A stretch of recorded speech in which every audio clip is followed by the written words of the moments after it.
स्वामी जी, वस्तु के व्यवस्थित ज्ञान को विज्ञान कहा जाता है और विज्ञान शब्द जो है वो बहुत प्रचलित है। वर्तमान युग विज्ञान का युग है। जो कुछ भी ये भौतिकता की चकाचौंध आप देख रहे हैं, मोबाइल है और क्या क्या इंप्रूवमेंट हो गया है कि व्यक्ति बैठे बैठे विदेश में बात करता है। और कितनी बात कहें कि इतना डेवलपमेंट हुआ, ये सब विज्ञान की वजह से हुआ है। ये सारी दुनिया जानती है, जो कि विज्ञान की वजह से एक जगह से दूसरी जगह से जुड़ी हुई है। लेकिन जो भौतिक विज्ञान है वो भौतिक तत्वों पर काम करता है। उसका लक्ष्य है कि सत्य की प्राप्ति करना। और हमारा जो दूसरा पक्ष हमारे इंडियन कल्चर का है वह है अध्यात्म विज्ञान। उनका भी लक्ष्य है सत्य को प्राप्त करना, लेकिन वो लेबोरेटरी जो है खुद के शरीर को, खुद की आत्मा को, खुद के चित्त को, खुद के जो है वो अंतःकरण को बनाते हैं। जबकि भौतिक विज्ञानी बाहर की लेबोरेटरी के आधार पे वो करते हैं। तो जैसा आप बताते हैं कि भौतिक विज्ञान का अर्थ होता है 5 तत्वों को स्वीकार करो, जड़, मोशन, रेस्ट, टाइम और स्पेस। और आप कहते हैं कि छठा तत्व को अगर आप स्वीकार करते हो, आत्मा को, तो वो अध्यात्म विज्ञान बन जाता है 6 के कारण। तो क्या वास्तव में हम हमारे दैनिक जीवन के अंदर जो इतना बड़ा डेवलपमेंट किया हमने, उसको क्या वास्तव में अगर हम चेतन तत्व उसके साथ जोड़ दें तो क्या अध्यात्म विज्ञान बन जाएगा? वो होलिस्टिक हो जाएगा, वो संपूर्ण हो जाएगा, फिर तो कोई कमी रहनी बाकी नहीं है। तो कृपया थोड़ा ये बताइए। भौतिक विज्ञान में तो 5 तत्व की बात आती ही है और सभी साइंटिस्ट स्वीकारते हैं।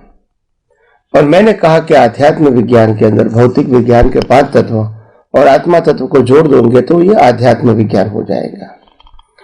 तो आत्मा को जोड़ने से आध्यात्म विज्ञान कैसे हो जाता है, जो हमारे डे टू डे लाइफ के साथ वो जुड़ा हुआ है?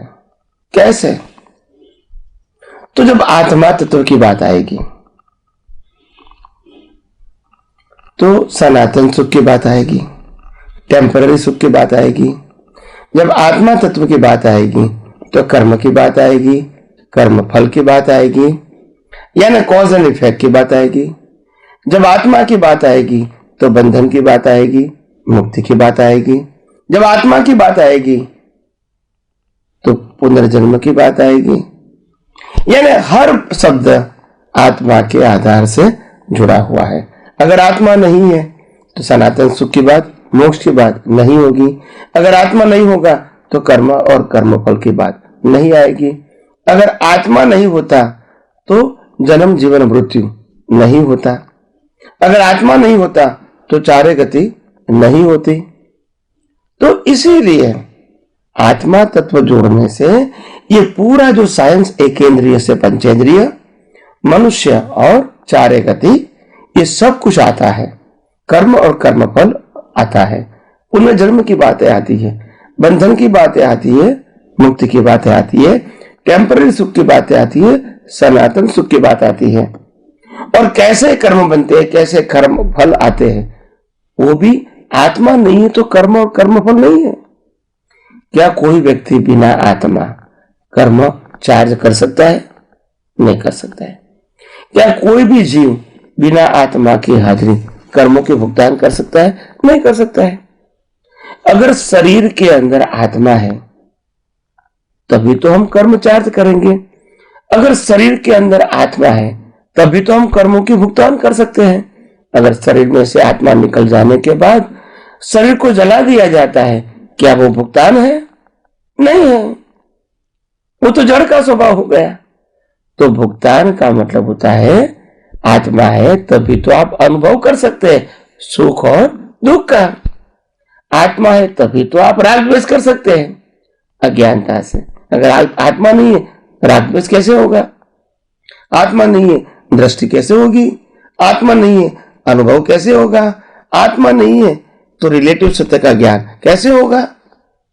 तो ये सब बातें आत्मा के साथ जुड़ी हुई है। तो आत्मा शब्द भले छोटा है मगर उनके साथ हजारों लाखों जीवों का कनेक्शन है। संसार और मोक्ष का कनेक्शन है। पांचों इंद्रियों के जीव, मनुष्य, देवलोक, नरकलोक जुड़ा हुआ है, पाप पुण्य से जुड़ा हुआ है, कॉज एंड इफेक्ट से जुड़ा हुआ है, पुनर्जन्म से जुड़ा हुआ है। तो ये सब बातें आत्मा आने के बाद होती है। तो यानी आत्मा शब्द को नहीं जाना, आत्मा को ही नहीं माना जाना, मतलब ये पूरा सब्जेक्ट आपका नहीं रहेगा। तो पांच जो तत्व है, जड़, गतिशय, स्थितिशय, टाइम एंड स्पेस, अगर ये ही जान लोगे तो केवल भौतिक विज्ञान आएगा, आध्यात्म नहीं आएगा, और मनुष्य के साथ जुड़ा हुआ विज्ञान भी नहीं आएगा।